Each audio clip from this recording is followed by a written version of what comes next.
La qualité de l'environnement, l'urgence climatique font de la nature un patrimoine capital.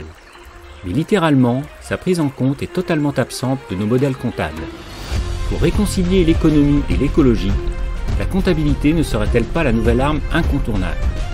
Des études socio-économiques nationales commencent à voir le jour. Notre Léguerre est à l'avant-garde de cette démarche innovante.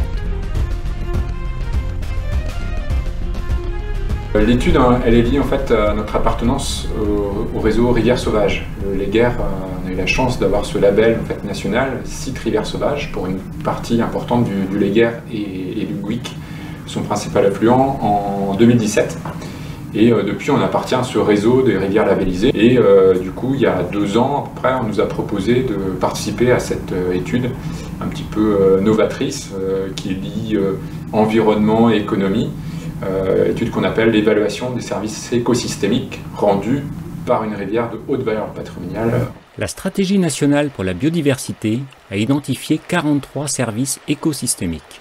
Certains d'entre eux sont classés à l'ordre du bien commun, tant l'évaluation de leur état est primordiale à l'amélioration des conditions de vie humaine. Poser aussi la valeur de la nature, la valeur de notre environnement, comme ayant une dimension importante, à la fois économique, à la fois sur le plan par exemple de la santé, sur le plan etc.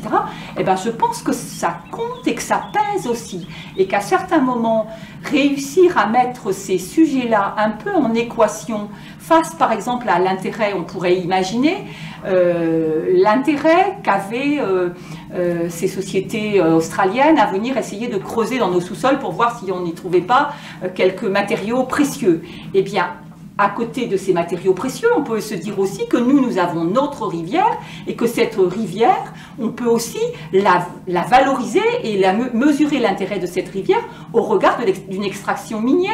Et on est bien dans un travail où on pèse, où on évalue 2 exploitations ou 2 valorisations de la même nature.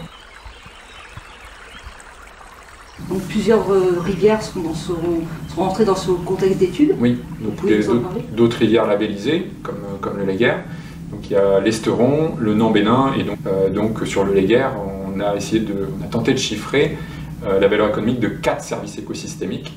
L'eau potable, en quoi une rivière en fait, plutôt en bon état en fait, permet de faire des gains, une économie en fait, de traitement d'eau.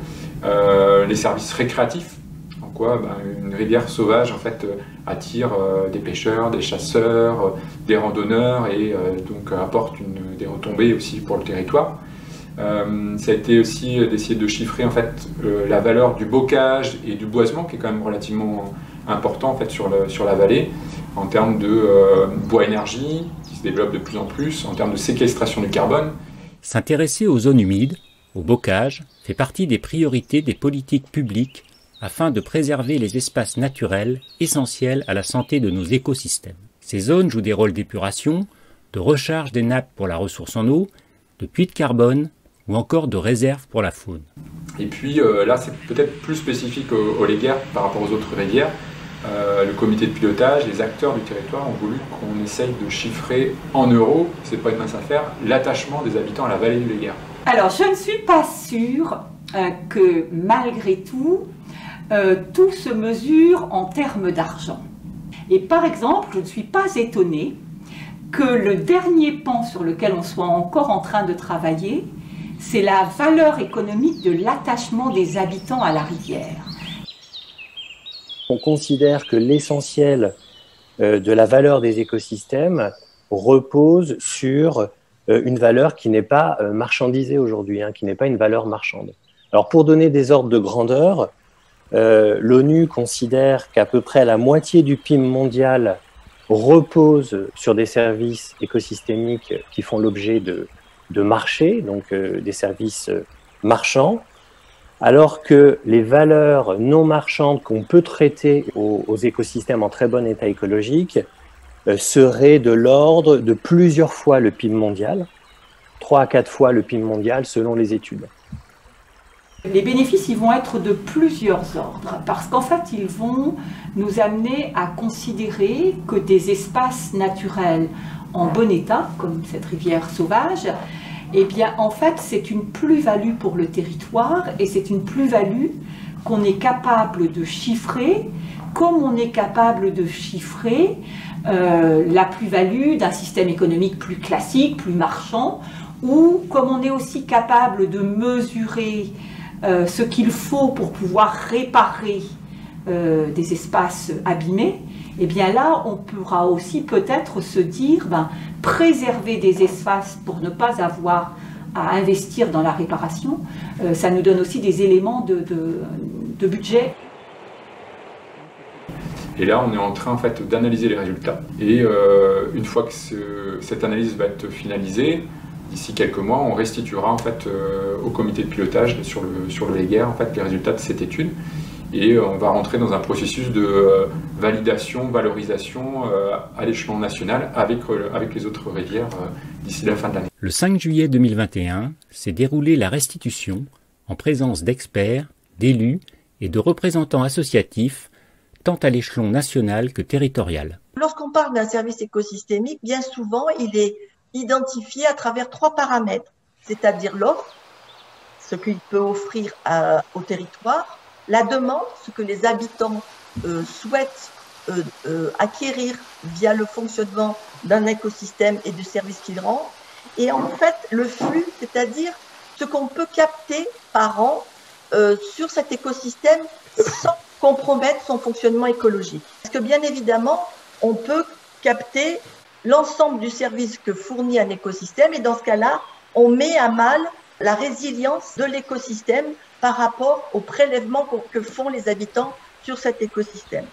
La captation carbone de la forêt et du bocage couvre 22% de l'empreinte des habitants. Estimée à 90 000 tonnes équivalent CO2 par an, sa valeur représente 4,8 millions d'euros. Le service bois-énergie peut représenter jusqu'à 70% des besoins de la population sans en épuiser la ressource, soit 980 000 euros par an. Pour l'eau potable, un gain de 850 000 euros par an est évalué au travers des coûts évités en traitement. Et là, on voit bien que sur la question de la valeur d'une eau de qualité et en quantité suffisante durant toute une année, pourra avoir de précieux dans les années qui viennent. Concernant les services récréatifs, sur le bassin versant, la pêche de loisirs représente 900 cartes achetées. 60% des pêcheurs sont extérieurs au département.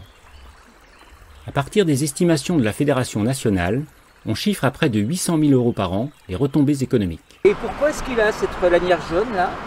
Ça c'est la bague de déclaration quand on le capture quoi. C'est une bague de capture. C'est obligatoire. Ouais. Les prises qui sont limitées à un certain nombre par an? C'est limité, oui. Ici on est à 49 poissons sur le nombre de pêcheurs qu'on est quoi. Et il y a 2 bagues livrées par pêcheur. Très dépendante de la préservation des zones humides boisées, la chasse à la bécasse attire près de 600 chasseurs locaux et pèse 1,2 million d'euros par an. Enfin, la randonnée pédestre, pratique très populaire, dénombrée grâce à des éco-compteurs placés sur les sites du château de Tonquédec et de Kernanskilek, est valorisée à hauteur de 700 000 euros par an. La mesure de l'attachement à la rivière est évaluée au travers du consentement à payer sous forme de taxes locales annuelles. 3 thèmes sont abordés: le rachat de terres pour l'accessibilité, la reconstitution du bocage et le maintien du label.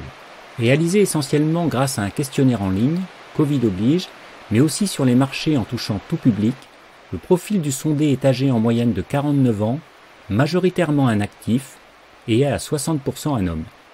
Préserver la rivière est important pour 72% de la population, 91% y pratiquent une activité. 3 niveaux de contribution étaient proposés. Soit ne rien financer, soit participer jusqu'à 50% des programmes d'action, soit y contribuer à 100%. Si le rachat de la terre a suscité peu de motivation, la reconstitution du bocage et la défense du label Rivière Sauvage sont valorisés respectivement à hauteur de 6 et 10 millions d'euros par an. En regard des critères utilisés, l'addition globale pour le Léguer et sa vallée s'élève donc à plus de 25 millions d'euros. Reste néanmoins que chiffrer la valeur économique d'éléments naturels est une entreprise complexe. Ce résultat est une photo, à un instant donné, à ne considérer qu'en regard des critères utilisés. L'analyse nationale prévue à l'automne, à partir du bilan des 3 rivières, pourra affiner cette méthodologie. Pour la vice-présidente environnement que je suis, je trouve que ça va m'apporter une série d'arguments que je vais pouvoir servir dans les discussions économiques à parité avec d'autres secteurs d'activité.